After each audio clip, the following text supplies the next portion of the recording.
안녕하십니까. 미국 주식에 미치다의 장호성입니다. 뉴욕 증시가 11월 들어서 갑자기 막 급상승하고 있잖아요, 지금. 그래서 이런 상황을 좀 어떻게 보고 계시는지. 그 제가 표현한 말이 있어요. 얼마나 빨리 올랐는지.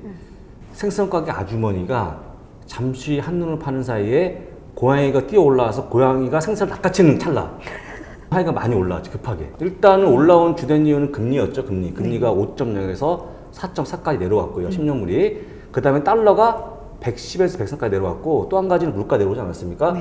물가 고점이 9.1%, 3.2% 내려왔고. 그러니까 쉽게 얘기하면 금리, 물가, 달러만 보게 되면 올라올만 하죠. 실적이 원래 분기 첫 번째는요, 이익 증가율이 0.3% 봤거든요. 지금은 6.6까지 올라갔기 때문에, 특히 이제 제가 봤던 급등의 한 원인이 뭐냐면요, 우리 이스라엘 전쟁 자체가 지금 봤더니 별거 아니네라고 좀 밝혀지면서 원래 이제 있었던 호재가 더 올라온 게 아닌가. 금리 인상이 이제 중단됐다. 긴축이 좀 종료 이제 국면에 접어들었다. 요게 이제 어쨌든 증시가 오른 가장 주된 이유인 거잖아요. 그렇죠, 그렇죠. 그러면은 이 전망대로 연준이 추가로 금리를 이제 더 이상 인상할 가능성이 이제 완전히 제거된 건지, 그 리스크는 이제 완전히 해소가 된 건지. 금리 종료는 동의합니다. 동의하는데 네. 여기서 어떤 문구가 있냐면요, 높게 오랜 기간 동안 오랜 기간 유지한다는 게 연준의 생각이라거든요. 제가 볼 때 이 고금리는 내년 초까지 이어지지 않을까 싶고, 잘하면 내년 여름까지 이어질 걸로 보이거든요. 근데 왜 금리를 선망하냐? 많은 분들이 아시죠? 금리가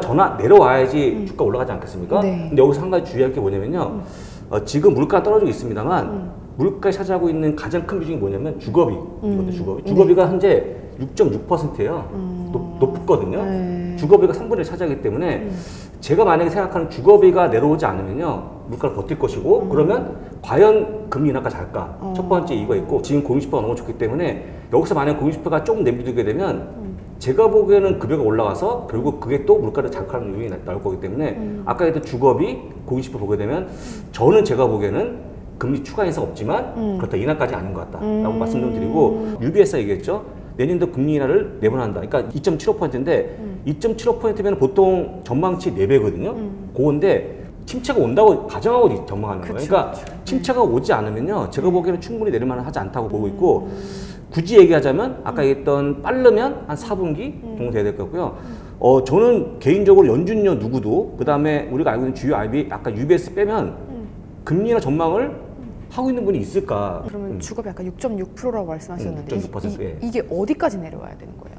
그게 최소한 3-4%까지 내려와야겠죠. 3-4%. 아직 멀었어요. 멀었고, 여기 주거비에 차지하는 가장 비중이 큰 게 뭐냐면요, 환산 임대. 그러니까 주인한테 물어보는 거. 너희 집을 새 놓을 때 얼마 내놓을 거냐 하는 건데, 지금 집주인들이 내 집을 그 헐값 새로 놓을까요? 안 놓겠죠. 경기가 좋으니까. 그래서 지금 집주인이 겪고 있는 경기 좋은 점을 접목시키면 적어도 주거비는 빨리 내려오지 않을 것 같고, 그런 요인 때문에 금리 인하까지는 멀은 게 아닌가 싶고요. 아마 제가 보기에 바클레이즈 혹은 뭐 골드만스 의견은 동일한데, 그분들은 내년 인하 없다고 생각하고 있고, 빨라봐야 4분기거든요. 그 정도 베팅하는 게 적정하다고 봅니다. 미국 재투자 타이밍도 여전히 좀 미뤄야 된다고 보시겠네요. 저는 이제 금리 인하가 만약에 앞당겨진다고 하면 네. 미국 재투자도 좀 앞당겨야 되는 거 아닌가 이렇게 생각을 했는데, 사실은 건 괜찮습니다. 근데 여러분들 아시겠지만 금리 인하 신호 없이 매수하게 되면요, 오랜 기간 투자하는 건데, 그러면 여러분들 기회비용을 많이 잃는 거예요.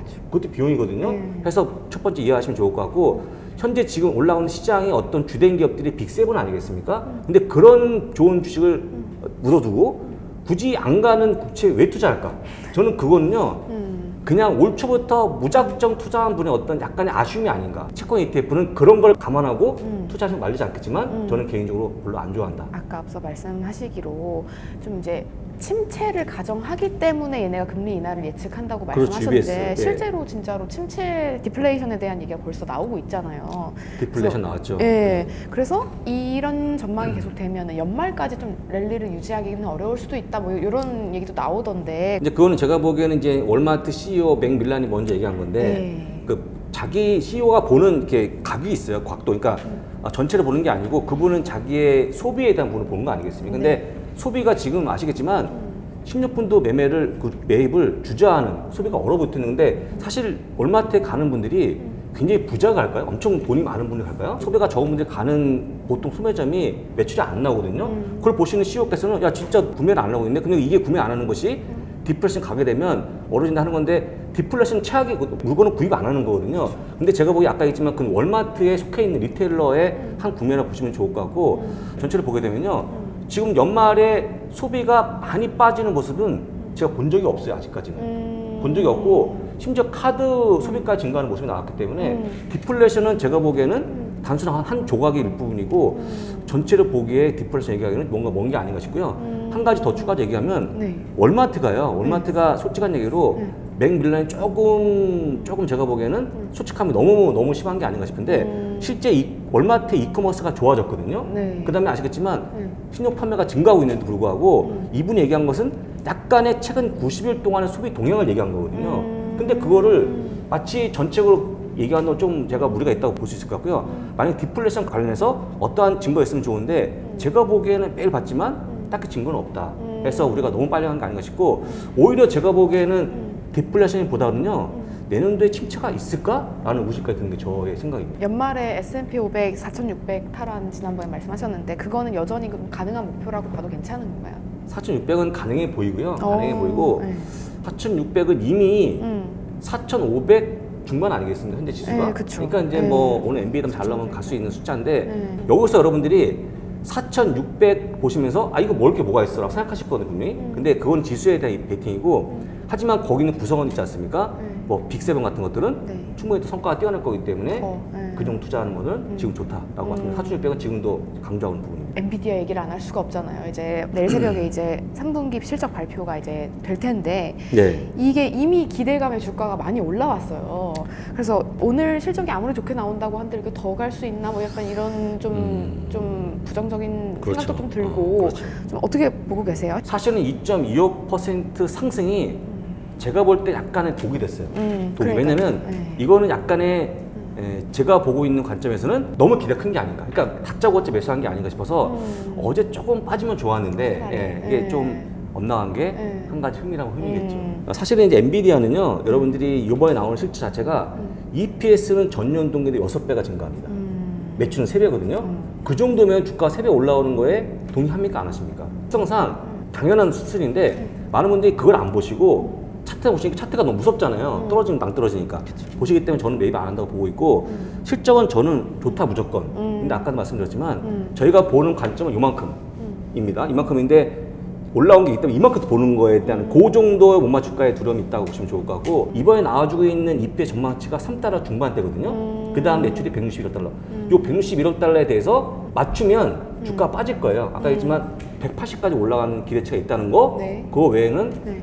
아직까지 제가 단점 없다. 엔비디아 그래도 실적 발표를 함으로써 좀 가치 훈풍을 탈 만한 종목이 좀 있을까? 섹터가 있을까? 반도체가 이제 최근에 PC 수요가 둔화되는 걸 따라 주가가 좀 빠졌다가 이제 좀 바닥을 찍고 올라오고 있거든요. 반도체가. 그다음에 반도체 관련해서 여러분들이 그 폭스콘에 있는 그 중국에 있는 폭스콘 공장도 보시면 좋은데 네.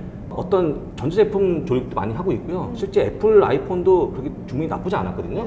해서 좀 괜찮을 것 같은데 반도체는 엔비디아 포함 반도체는 되게 좋아 보인다고 말씀드릴 수 있을 것 같고 일단은 차익 국면을 지났기 때문에 저점 매수를 필요하신 분들은 지금이 국면이 아닌가 새롭게 매수할 수 있는 타이밍이 아닌가 싶고 그 다음에 그걸 증명하는 게 인텔이 그 무거운 인텔이 최근에 올라오고 있거든요. 엄청 아주 대단한 일입니다. 엔비디아 많이 올라온 거 이상의 네. 최고부터 메가톤급의 기사이기 때문에 인텔이 그 정도 올라오게 되면 반도체는 끝났다. 다만 이제 이렇게 얘기하면 많은 분이 속스를 얘기하는데 그게 아니고요. 그냥 반도체 ETF. 그러니까 아마도 이렇게 말씀드리면 반도체 역반의 베팅을 많이 하실 거예요. 정부에서 얘기했으니까 많이 올라온 게 아닌가? 근데 제가 얘기했지만 실적이 겸해서 올라온 거기 때문에 절대 실적에 역한 그런 행동하시면 안 될 것 같고요. 앞서서는 이제 빅테크, 이제 AI주 뭐 이런 얘기 했는데 3분기 또 깜짝 실적 기록한 또 여타 많은 종목과 섹터들이 있잖아요. 근데 이 중에서 이제 4분기 들어서까지도 좀 실적을 되게 좀 호실적을 낼 걸로 기대가 되고 좀 그런 눈여겨볼 만한 종목들이 좀 있는지. 제가 이 얘기도 오늘 얘기가 100번째 얘기하는 건데요. 네. 대부분 많은 분들이 그거 말고 사실 되게 싫어하는 게 업종이 있어요. 보험 업종. 실제로 감안하면 네. 엄청 많이 올라온 종목이 보험인데요. 네. 뭐 프로그레시브든지 올라왔는데 프로그레시브부터 뭐 올스테이트, 뭐 처브 같은 것도 포함시켜서 굉장히 주가 흐름이 좋아요. 왜냐면 보험료가 올라가도 네. 보험료 끊겠습니까? 보험을? 안 끊거든요. 낸 다음에 그 다음에 보험료 거둔 다음에 보험회사가 보험을 운영하지 않습니까? 네. 보험을 그 돈을 지급해서 채권을 운영하기 때문에 네. 그러니까 채권 이자가 높죠. 네. 그러니까 운용도 잘 되고 보험료가 올리면서 돈 잘 벌기 때문에 제가 볼 때 1등 기업은 실제 가장 좋은 기업은 부문은 보험주다 보험주. 라고 말씀드리는데도 불구하고 얘기하면 보험 난 보험 끊었는데 하면서 보험에 대한 약간 본인의 성향과 선호도하고 주식을 연관시키는데 연관시키지 않으시면 좋은 보험 업종, 상당히 좋은 업종이다 말씀 좀 드리고요. 그 다음에 체중 감량 부문요. 제가 볼 때는 이지의 시작일 뿐이고 미국의 거의 절반 이상의 비만 아니겠습니까? 오히려 초고도감의 비만이기 때문에 충분히 치료가 필요하다. 다만 이제 지금은 일랄리 같은 젯바운드가 약이 없어 못 팔거든요. 그 다음에 지금 미국뿐만 아니고 한국도 워낙 있죠. 아마 여러분들 일랄리 차트 보시면요. 이게 이렇게 올라간 거 어떻게 사? 이미 하시죠. 올랐는데. 근데 그거는요. 재밌는 게 뭐냐면 한 달 전에 얘기한 분도 못 사요. 사실 이만큼 올라온 게 뭐가 중요합니까? 실제 이렇게 가는 건데 그래서 다시 한번 얘기하지만 반도체, 보험주, 체중 감량 약은 반드시 가져가야 할 종목으로 분류가 된다. 오늘 좀 마지막으로 수익률을 좀 극대화할 수 있는 좀 팁 같은 거? 지금 최근에 기사가 어떤 게 나오냐면요. 많이 올라온 미국 증시 네. 나는 왜 포모일까?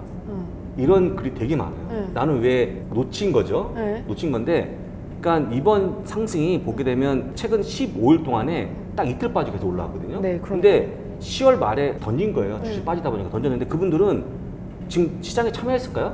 안 했겠죠. 올라오면 불구하고 워낙 빨리 올라오다 보니까 못 하신 거예요. 근데 제가 보기에 지금의 가장 좋은 전략은 뭐냐면요. 산타를 올라타는 건데 그럼 랠리 어떻게 타는 거냐? 아까 했지만 우리 기자님 1억 넣듯이 그럼 못 합니다. 못 하기 때문에 올해 여러분들이 탈 수 있는 가장 좋은 방법은 0.1주 매수해 보자. 제가 알아봤더니 웬만한 증권사 다 매매가 됩니다. 소수 매매가. 그쵸. 예. 0.1주는 누구나 할 수 있거든요.